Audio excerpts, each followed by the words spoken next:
बिस्मिल्लाहिर्रहमानिर्रहीम। अस्सलामु अलैकुम वरहमतुल्लाहि वबरकातुह। मुअज़्ज़ज़ ख़वातीन व हज़रात, उम्मीद करते हैं कि आप खैरियत, आफ़ियत और सलामती के साथ होंगे। अल्लाह रब्बुल इज़्ज़त से दुआ गो हूँ कि अल्लाह रब्बुल इज़्ज़त आपको खैरियत, आफ़ियत और सलामती के साथ रखे। मुअज़्ज़ज़ समीन किराम, आज जो वजीफ़ा लेकर हाज़िर हुआ हूँ ये कुरान पाक के अंदर जो हुरूफ़ मुक़त्तआत हैं उनका वजीफ़ा है। हुरूफ़ मुक़त्तआत जिसको लोहे कुरानी भी कहते हैं, लोहे कुरानी में छुपा इसमें आज़म लेकर आपके पास हाज़िर हुआ हूँ। 3 कुरानी लफ्ज़ अलिफ लाम मीम पढ़ने से कौन सी ताकत मिलती है। बंद तकदीर के ताले खुल जाएंगे और हर मकसद के लिए आप इस वजीफ़े को कर सकते हैं। अगर आप पर बंदिश है, आपका कारोबार नहीं चल रहा, अगर आपके कारोबार में दिन ब दिन नीचे को जा रहा है, नुकसान पे नुकसान हो रहा है, आप इस वजीफे को कीजिए। अगर आप पे कर्ज है, कर्ज उतरने का नाम ही नहीं ले रहा, अगर आपके रिश्तेदार आपसे रूठ चुके हैं, मुंह मोड़ लिया है, तब आप इस वजीफे को करें। अगर रिश्ते आपके बेटे और बेटी के लिए नहीं आ रहे या आते तो हैं लेकिन पसंद नहीं कर रहे, तब आप इस वजीफे को कीजिए। अगर आपको अच्छी जॉब नहीं मिल रही और जॉब के लिए आप तड़प रहे हैं, दर बदर की ठोकरें खा रहे हैं, मुअज़्ज़ज़ समीन किराम इस वजीफे को कीजिए। इंशाअल्लाह जैसी जॉब आप चाहते हैं वैसी जॉब आपको मिलेगी। मैं तो यूं कहूँ कि हर मकसद के लिए दुनिया में जितने काम हैं, हर काम के लिए ये वजीफा कीजिए। इंशाअल्लाह जिस तरीके से हमने बताया है, अगर इसी तरीके के मुताबिक आप वजीफ़ा करेंगे तो आपकी सारी मुश्किलात हल हो जाएंगी। तो सबसे पहले ये बता दूं कि इजाज़त के लिए कमेंट सेक्शन में आमीन लाजमी लिखें, अपना नाम लिखें और आखिर में जो इजाज़त का अमल बताया जाएगा वो लाजमी कीजिएगा। अक्सर यूँ होता है, लोग कहते हैं वज़ाइफ असर नहीं करते। मुअज़्ज़ज़ समीन किराम, गलती क्या है? शुरू से वीडियो देख ली, आखिर से देख ली, अब वो कहते हैं वजीफ़े का पता चल गया, या टाइटल से कहते हैं जी हमें वजीफ़े का पता चल गया, वजीफ़ा करने लग जाते हैं और वो वजीफ़ा असर नहीं करता। क्यों? वो एक तो उनको इजाज़त नहीं मिली होती और दूसरा उन्होंने वो तरीक़ा नहीं किया होता जिस तरीके से इस वजीफ़े को किया जाए। ये वो वजीफ़ा है मुअज़्ज़ज़ समीन किराम, सरकार दो आलम सल्लल्लाहु अलैहि वसल्लम बैठे हुए थे, सहाबा किराम की हालत सही न थी, गुर्बत थी। एक सहाबी रसूल को आप सल्लल्लाहु अलैहि वसल्लम ने बताया। अब वो सहाबी रसूल घर गए, पूछा बीवी से खाने के लिए कुछ है? उसने कहा ए अल्लाह के बंदे, हमारे घर में खाने के लिए कुछ भी नहीं है। अब वो सहाबी रसूल बजाय इसके कि किसी के दर पे जाते, वो सीधा दोनों जहानों के बादशाह के दर पर गए, यानी मस्जिद में गए, अल्लाह के हुजूर गिड़गिड़ाए, 2 रकात सलातुल हाजत पढ़ी। 2 रकात सलातुल हाजत पढ़ने के बाद अल्लाह से मांगा, वापस घर आए। बीवी से कहा अल्लाह की बंदी घर में कुछ आया? उसने कहा ए अल्लाह के बंदे, घर में कुछ भी नहीं है। वापस वो सहाबी रसूल दरवाजे से ही मस्जिद की तरफ चले गए। यकीन देख लीजिए, पुख्ता यकीन, भरोसा देख लीजिए। मुअज़्ज़ज़ समीन किराम मस्जिद में जाके फिर नए सिरे से वज़ू किया। दिल में कहने लगे कि मेरे वज़ू में फ़र्क होगा या मेरी नमाज में फ़र्क होगा? मेरा रब तो देता है, मेरे रब के देने में तो फ़र्क नहीं। अब वो फिर उन्होंने 2 रकात सलातुल हाजत पढ़ी।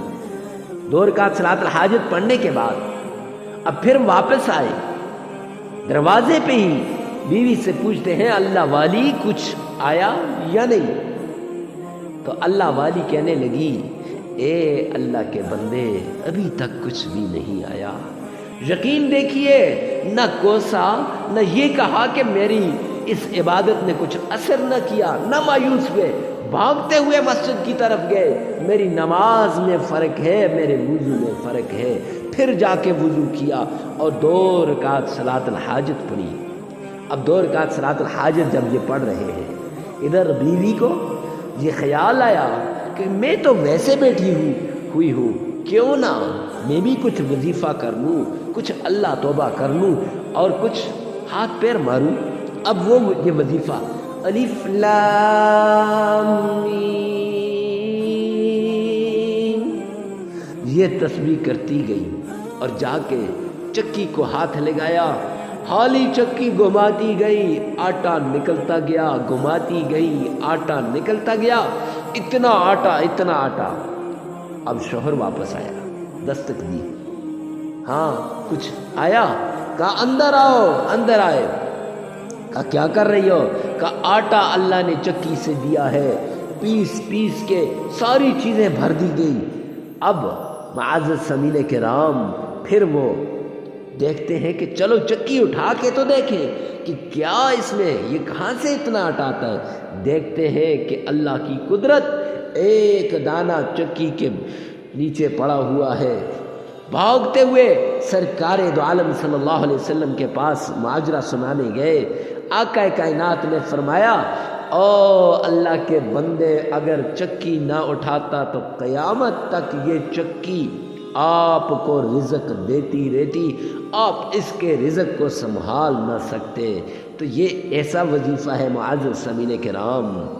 تو وظیفے کا بتانے سے پہلے اجازت کے لیے کمنٹ سیکشن میں آمین لازمی لکھیے گا۔ تو 2 رکعت نماز نفل سب سے پہلے یہ ضروری ہے۔ اور نفل صلاۃ الحاجت کیسے پڑھنی؟ پہلی رکعت میں جب آپ سورت والی جگہ پہ پہنچ جائیں تو آپ نے سورہ فلق، سورہ اخلاص 10 مرتبہ سورہ اخلاص، اور دوسری رکعت میں جب آپ سورت والی جگہ پہنچ جائیں تو سورہ فلق 11 مرتبہ آپ نے پڑھنی ہے۔ سورہ اخلاص قل هو اللہ احد، سورہ فلق قل اعوذ برب الفلق۔